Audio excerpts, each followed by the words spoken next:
Close your eyes. Before Christmas meant shopping, before lights and noise and endless choice. There was a night when the world went quiet, and all you could hear was the house breathing. This is where the memory begins. Picture the night before Christmas in 1970s Britain. The kind of cold that didn't knock. It slipped in quietly, through single-glazed windows, through gaps under doors, through walls that had learned to live with winter.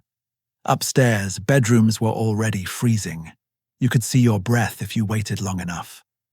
Frost bloomed on the inside of the glass, delicate patterns curling like leaves. You traced them with a finger, just to check the world outside. Snow or no snow. It didn't really matter. The house was dark except for one room downstairs. One light, one fire. That was all the warmth the house had. Tomorrow was Christmas, but tonight was the waiting. You lay in bed fully dressed, pajamas, socks, sometimes even a jumper. The blankets were heavy, wool, scratchy, comforting in their own way. Your clothes for the morning were already laid out at the end of the bed. Not for excitement, for strategy. Getting dressed fast mattered. Every second out of bed was a battle with the cold. There was no central heating humming through the walls. That was a luxury. Instead, there was silence, broken only by the distant clink of coal. Your dad downstairs, poking the fire, coaxing life out of damp fuel and old newspaper. If the fire went out overnight, Christmas morning would start cold. Very cold. You listened for sounds.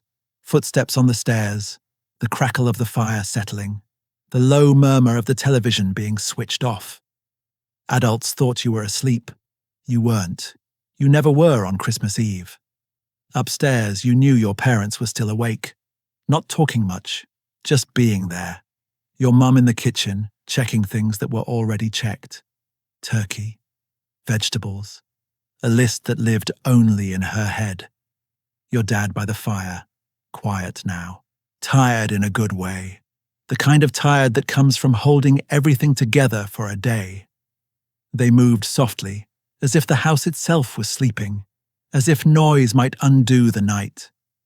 You didn't think about them then, not properly, you just felt them. Their presence filled the gaps, made the walls feel thicker, the night feel safer. Only years later would you understand what they were doing, making magic without calling it that. Carrying the weight so you didn't have to. That was part of the warmth too. Downstairs, the living room held its breath. Not tidy, not styled, but ready. The tree stood waiting. Artificial, slightly bent, from Woolworths. Real trees were a luxury. They dropped needles. They cost money. This one smelled faintly of dust and tinsel and years of previous Decembers. The decorations didn't match. They never had. Glass baubles from before you were born. A few plastic ones that felt new only because they hadn't broken yet. Red beside silver, gold beside green. Nothing coordinated, everything familiar. Some were chipped, some cracked. All of them mattered. Tinsel caught the light and scattered it badly, across the walls, across the ceiling, across everything. And the paper decorations, those pull-out concertina ones, pinned up too early, already sagging a little. By tomorrow night, one would fall. Someone tall would walk straight through another. Nobody would be angry. The fairy lights were unpredictable. Your dad had tested them earlier. One bulb failed and the whole string went dark. There had been swearing, muttered, controlled. Eventually they worked. They always did. Eventually. The room glowed, soft, uneven, alive, and there was a smell, the kind that never leaves you. Dust warming on the bulbs, coal smoke from the fire, hints of food waiting for morning, turkey defrosting slowly, vegetables stacked and ready. That smell didn't need explaining. It meant Christmas. The Radio Times lay open on the table, corners bent, pages marked. Christmas television was planned, serious. There was no recording, no catching up. If you missed it, it was gone. Arguments had already happened, films chosen, specials agreed. Tomorrow night belonged to Morecambe and Wise. Everyone knew it. Everyone would watch. Upstairs, you turned again, tried to sleep, tried not to think about time. A clock ticked somewhere in the house, steady, patient. It wasn't rushing you, it was just moving. You imagined morning without pictures, just feelings. Cold feet, running, laughter, firelight. The presents waited downstairs. Not many. One big one. The one you'd talked about all year. And a few small things. Socks, an annual, a selection box. You didn't expect more. You didn't need more. That one thing was enough. Outside, the street had already gone quiet. Cars parked early, curtains drawn, lights dimmed, neighbors inside. Tomorrow they would wave across the fence.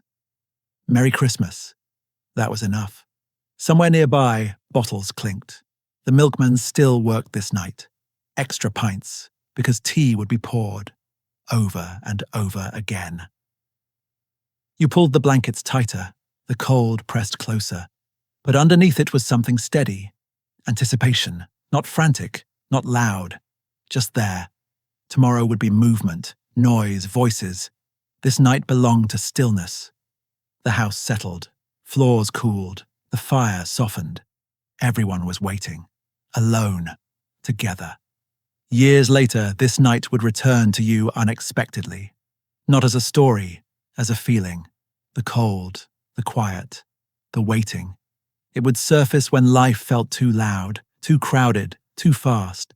And for a brief moment, you would be back there, safe, unrushed, held by the pause. This was the night before Christmas in 1970s Britain. We didn't have much, but we had this. And somehow, it was enough. Sleep came eventually. No talatons. In pieces. You drifted. Woke. Drifted again. Every time you opened your eyes, the dark was the same. The house unchanged. Still holding its breath. That constancy felt important. Reassuring. Nothing had shifted. Nothing had broken.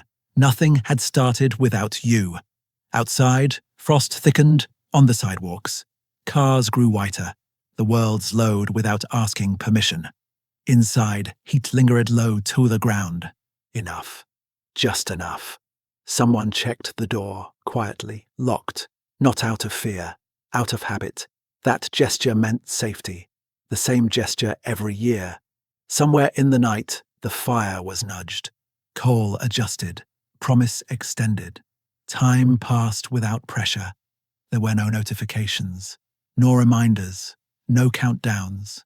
Just the shared understanding that morning would arrive when it was ready.